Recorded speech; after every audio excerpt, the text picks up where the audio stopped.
దేవునికి స్తోత్రం. అందరికీ నా హృదయపూర్వక వందనాలు. Praise the lord. దేవుడు మిమ్మల్ని మీ కుటుంబాలను దీవించి ఆశీర్వించును గాక. ఈరోజు దేవుడు మనందరి కొరకు తెలియపరుస్తున్న అద్భుతమైన వాక్య సందేశం ద్వితీయోపదేశ కాండము 2వ అధ్యాయము 7వ వచన భాగము. నీ చేతుల పనులన్నిటిలోనూ నీ దేవుడని యెహోవా నిన్ను ఆశీర్వదించెను. ఈ గొప్ప అరణ్యంలో నీవు ఈ 40 సంవత్సరములు సంచరించిన సంగతి ఆయన ఎరుగును. నీ దేవుడని యెహోవా నీకు తోడై ఉన్నాడు, నీకేమీ తక్కువ కాదు. స్తోత్రము కలుగును గాక. అద్భుతమైన చక్కటి వాగ్దాన సందేశాన్ని దేవుడు రోజు నీకు తెలియపరుస్తూ ధైర్యపరుస్తున్నాడు. ఇదిగో నీవు అనేక సంవత్సరాలుగా పడుతున్న బాధ, అవమానము, నింద, సమస్య, కష్టము దేవుడు తెలుసట. నేను ఎరుగుదును అంటున్నాడు. నీ చేతుల పనులన్నిటిలోనూ నేను నిన్ను ఆశీర్వదించేదను అంటున్నాడు. నీ చేతుల పనులన్నిటిలోనూ ఎన్ని రకాల నువ్వు పనులు చేస్తున్నా కానీ నేను నిన్ను ఆశీర్వదిస్తాను. ఈ గొప్ప అరణ్యంలో అనగా ఇప్పుడు ప్రస్తుతము నువ్వు పడుతున్నటువంటి బాధ ఉన్నదే, ఆ బాధ ఒక పెద్ద అరణ్యం లాంటిది. ఆ అరణ్యంలో అనేక సంవత్సరాలుగా 40 సంవత్సరాలు సంచరించిన సంగతి నేను ఎరుగుదును అంటున్నాడు దేవుడు.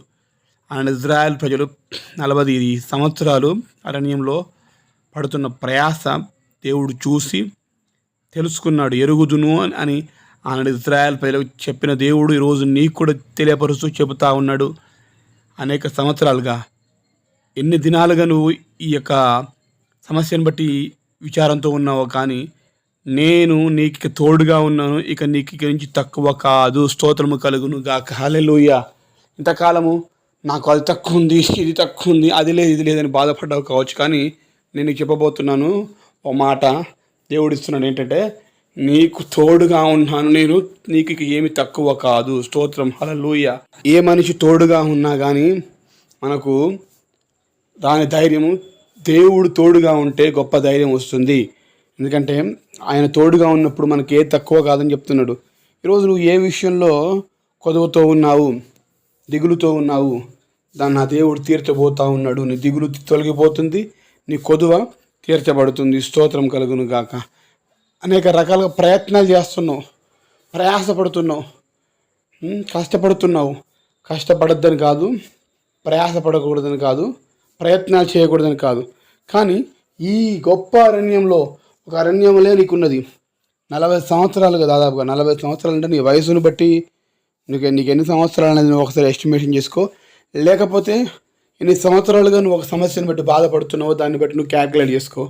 ఎన్ని సంవత్సరాలు అయినా కానీ ఇన్ని సంవత్సరాల ఇన్నేళ్ల బాధను నా దేవుడు ఈరోజే తొలగింపజేసేయడానికి సామర్థ్యం గల దేవుడు ఆయన, ఈ ఒక్క వాగ్దానం ద్వారా. ఆమేన్. హల్లెలూయా. నీ చేతుల పనులన్నీ ఆశీర్వించబడతాయి. ఇన్ని సంవత్సరాల నీ కష్టము నేను చూశాను, ఇక నీకు తక్కువ కాదు ఇక ఏమి. ఎందుకంటే నేను నీకు తోడుగా ఉండబోతున్నాను. ఇంతకాలం నేను నీకు తోడుగా లేనని నువ్వు అనుకున్నావు. ఈ వాగ్దానం నమ్ము, ఖచ్చితంగా నీ జీవితము ఓ అద్భుతంగా మార్చబడబోతుంది. నీ జీవితము ఒక ఆశ్చర్య రీతిలో, ఒక సుందరంగా నీ యొక్క కుటుంబము దేవుడు కట్టబోతా ఉన్నాడు. స్తోత్రం కలుగును గాక. హల్లెలూయా. ప్రియ సహోదరి సహోదరుడా, నా జీవితాల్లో నుండి ప్రతి పోరాటము, ప్రతి కష్టము, ఇరుకు, ఇబ్బంది, అవమానము, నింద, బాధ నా దేవుడు చూశాడు. మనుషులు ఎవరు చూడలేదు. చూస్తే ఒకళ్ళు నీ కన్నీళ్ళు చూసినా ఎగతాళి చేస్తారు, నీ కష్టాన్ని చూసినా ఎగతాళి చేస్తారు, నీకున్న బాధను చూసినా ఎగతాళి చేస్తారు, నీకున్న పరిస్థితి ఏది చూసినా కానీ అందరూ నవ్వుకుంటూ ఉంటారు, హేళనగా మాట్లాడుతూ ఉంటారు, ఎప్పుడు ఏడుస్తూ ఉంటారని మాట్లాడతారు, లేకపోతే ఎప్పుడు వీరికి ఏదో ఒకటి కొరతగా ఉంటుందని మాట్లాడుకుంటూ ఉంటారు. ఏదో ఒకటి నీ గురించి చెడుగా మాట్లాడుకునేవారే ఎక్కువ మంది ఉంటూ ఉంటారు. కానీ నీ గురించి అన్నీ తెలిసి నేను అర్థం చేసుకుని మాట్లాడేటి గొప్ప వ్యక్తి యేసుక్రీస్తు ప్రభు దేవుడు మాత్రమే. హల్లెలూయా. ఆయన్ని అర్థం చేసుకుంటాడు. ఎలా, ఏ విధంగా? వాక్యం ద్వారా నీతో మాట్లాడతాడు. నీ నమ్మకమే నీకు స్వస్థత ఇస్తుందన్నట్లుగానే నీ నమ్మకమే, నీ నిరీక్షనే దేవుడు నీకు సహాయం చేసేలాగా చేస్తాడు. కనుక ఇంత గొప్ప ధైర్యపరిచే వాగ్దానం వింటున్నప్పుడు, చెప్తున్నప్పుడు ఎంతగానో నేను సంతోషిస్తూ ఉన్నాను. నీవు వింటుండగా నీ జీవితంలో కూడా గొప్ప మార్పు కలుగును కాకని సేవకుడిగా నేను ప్రార్థన చేస్తూ ఉన్నాను. కనుక ఈ వాగ్దానం నమ్మండి. ఇన్ని సంవత్సరాల బాధలు తొలగింపజేసి గొప్ప విజయాన్ని దేవుడు ఒక్క రోజులోనే ఇచ్చును గాక. ఆమెను ప్రార్థన. మహాగణ పరిశుద్ధ ప్రేమ గల తండ్రి, వందనాలు, స్తోత్రాలు. నీవు మాకు తోడుగా ఉన్నావు కనుక మాకేమీ తక్కువ కాదని గొప్ప విషయాన్ని, వాగ్దానాన్ని ఈ యొక్క వాక్యం ద్వారా మాకు తెలియపరిచారు.